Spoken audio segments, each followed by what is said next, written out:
चाहिँ भर्खर उठेर अब मुखसुख धोएर बस्यो। आमाले चाहिँ भित्रबाट चिया ल्याइदिँदै हुनुहुन्छ। अब चिया खानुपर्छ। चिया ल्याइसक्नुभयो। अब हामी चाहिँ कोकोनट बिस्कुटसँग चिया खाँदैछौँ। अब तपाईँहरू नि खाएर इन्जोय गर्नु होला भ्लग हेर्दै। त्यसको लागि सरी गाइज, अब हामीले आज गाउँ घुमाउने भनेको गाउँ घुमाउनै पाइएन। मेरो व्रतबन्धमा जानुपर्ने काम भयो। त्यसैले अब काका भतिज पनि छुट्ने भयो आजबाट। म चाहिँ मामा घर जान लागेको व्रतबन्धमा। आज चाहिँ म व्रतबन्धको भ्लगहरू देखाउँछु तपाईँहरूलाई, त्यही इन्जोय गर्नुहोस्। त्यसको लागि सरी गाइज। अब गाउँ भ्रमण अब अर्कोचोटि आएको बेलामा गरौँला।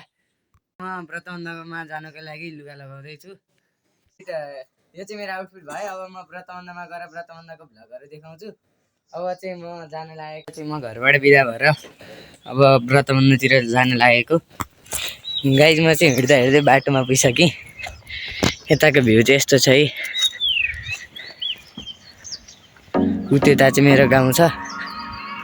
अब यताबाट हिँड्दै जानुपर्छ। बाटो चाहिँ अलि अस्तिलो नै छ। अब बिस्तारै जानुपर्छ।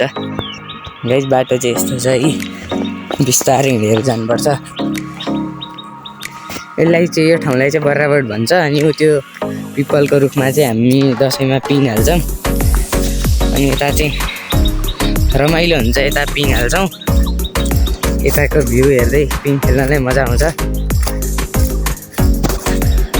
हेर्नुहोस् ल गाइज, यहाँनिर पिङ हालिदिन्थ्यो, यहाँनिर खेलिन्थ्यो। अहिले पिङ निकालिसक्नुभयो। ल गाइज यताको भ्यू चाहिँ त्यति क्लियर त देखेको छैन, त्यही पनि हेर्नुहोस्।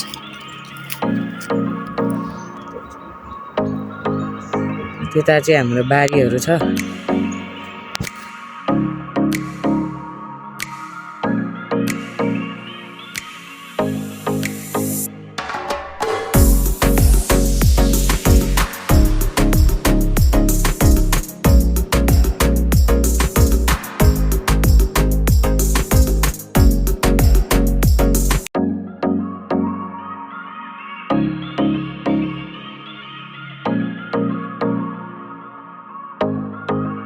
भेट्छ है त।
वर्तमानको भोज खाएर आइसकेका छौँ।